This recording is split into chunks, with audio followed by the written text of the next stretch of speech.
इरम, अरे बेटा ये क्या तरीका है? सुबह भी तुम नाश्ता किए बगैर चली गई और यूनिवर्सिटी से आई हो तो तुमने कुछ खाया ही नहीं है। ऐसे कैसे चलेगा बेटा? भूख नहीं अम्मी। क्या भूख नहीं है? चलो अभी थोड़ा सा कुछ खाओ, उसके बाद जो भी करना है वो करना। अम्मी मैं थोड़ी देर में खाती हूँ, आप बैठे, मुझे आपसे बात करनी है। क्या बात है बेटा? अम्मी मैं जानती हूँ आप मुझसे बहुत मोहब्बत करती हैं, मेरा ख्याल करती हैं, लेकिन अम्मी आपको पता है मैं एक ऐसे इंसान हूं कि अगर कुछ ख्यालात मेरे दिमाग में आ जाए ना तो वो मेरे जहन की दीवारों को झंझोड़ के रख देते। उनसे आजादी हासिल करना मेरे लिए नामुमकिन बन जाता है। आप समझ रही हैं मैं क्या कहना चाह रही हूँ? हाँ बेटा मैं समझ रही हूँ, लेकिन देखो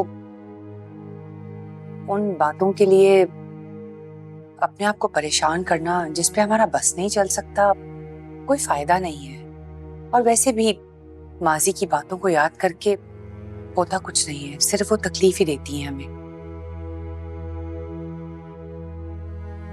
ठीक कह रही है अम्मी, लेकिन माजी हमारा पीछा नहीं छोड़ता। माजी हमारा मुस्तकबिल भी बदल देता है। क्या कहना चाह रही हो?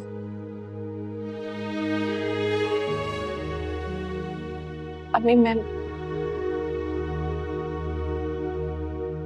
छोड़े। नहीं नहीं, कहो क्या बात है?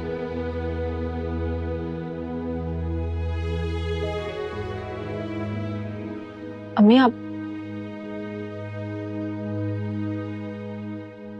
आपने कभी सोचा है मैं इस घर में आज से तो नहीं रह रही, मैं तो हमेशा से यहाँ मौजूद हूँ। मेरा बचपन गुजरा है रोहान के साथ। अम्मी आपको नहीं लगता कि हुमानी जान ने मेरे बारे में सोचा होगा? उनको मेरा ख्याल तो आया ही होगा ना, डेफिनेटली मुझे कंसिडर किया होगा, लेकिन उन्होंने इस ख्याल को अपने दिमाग से झटक दिया उन्होंने।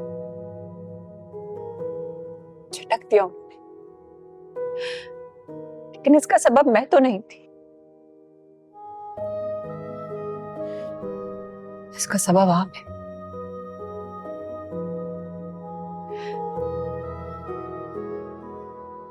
आपने अपनी मर्जी की अम्मी, मोहब्बत की, इस घर से चली गई। इस घर के कुछ हुदूद थे जिनको आपने पार कर दिया।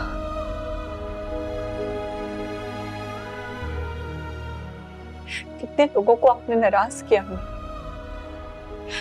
इन सब का दिल दुखाया।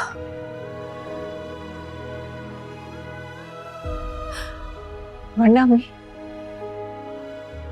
क्या आपको लगता है कि मेरे होते हुए रक्षा बेगम हया के रिश्ते की बात करती रोहान से? कभी भी नहीं करती अम्मी, कभी भी नहीं करती।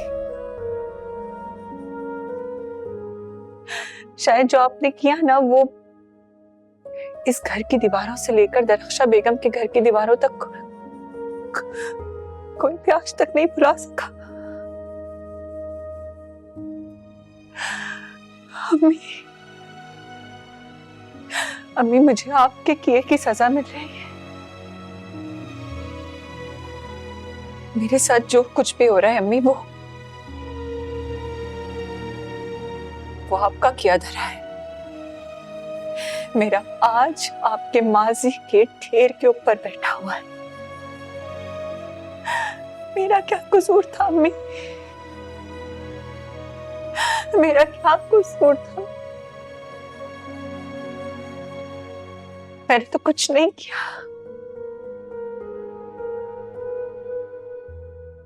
मुझे किस बात की सजा मिल रही है?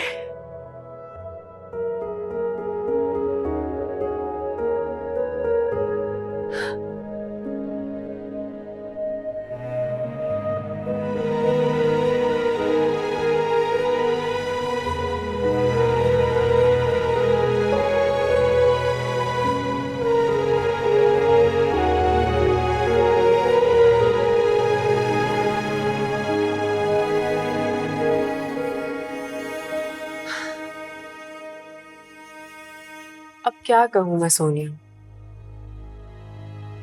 मैंने तुम्हारी तरफ दोस्ती का हाथ बढ़ाया, लेकिन तुम तो हाथ मिलाने को तैयार ही नहीं हो। मुझसे बातें छुपाती फिरती हो, पता नहीं क्यों। नहीं, ऐसी तो कोई बात नहीं है। बात तो ऐसी ही है, बातें करती हो, उसको अधूरा छोड़ देती हो, डर जाती हो। अभी भी तुमने बात को अधूरा छोड़ दिया था, बताई ही नहीं पूरी बात।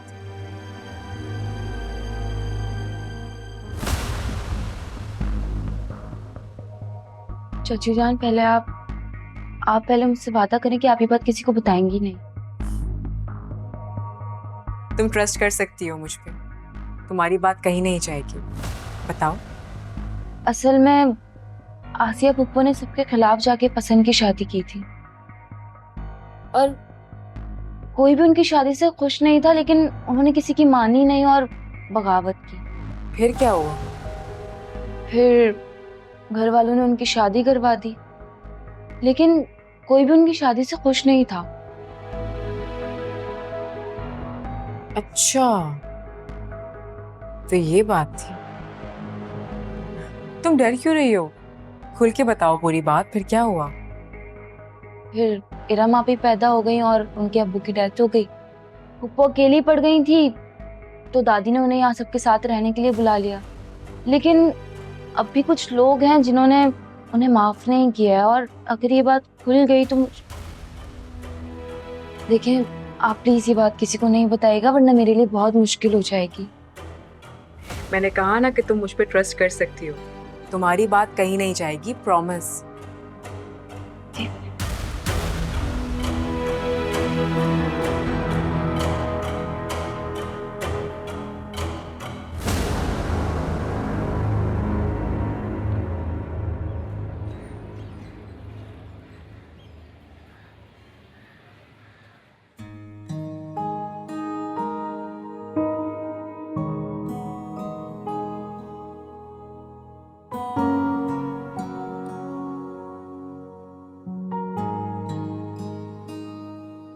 अम्मी,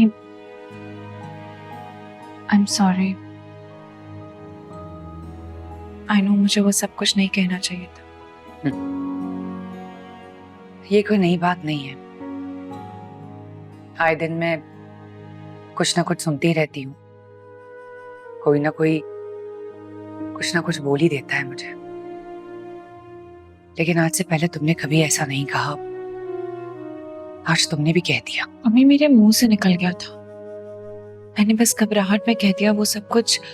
मेरा यकीन करें, मेरा मकसद हर किस आपको आपका माँ से याद दिलाकर शर्मिंदा करना नहीं था। मुझे माफ कर दें। बेटा, जो चीज नजर नहीं आती है ना, उसका हरगिज मतलब ये नहीं होता है कि वो मौजूद नहीं है। वो है। ये अलग बात है कि हम उसे देखते नहीं हैं या अपनी नजरें उससे चुरा लेते हैं, क्योंकि उसे देखकर सिर्फ हमें तकलीफ ही होती है। लेकिन सच्चाई से कभी भी मुंह नहीं फेर सकते। खैर, यूनिवर्सिटी जाने से पहले नाश्ता करके जा। नहीं अम्मी, मुझे भूख नहीं है, आपने मुझे माफ कर दिया।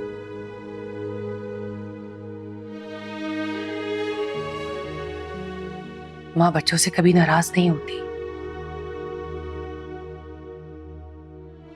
जाओ। अल्लाह हाफिज। अल्लाह हाफिज।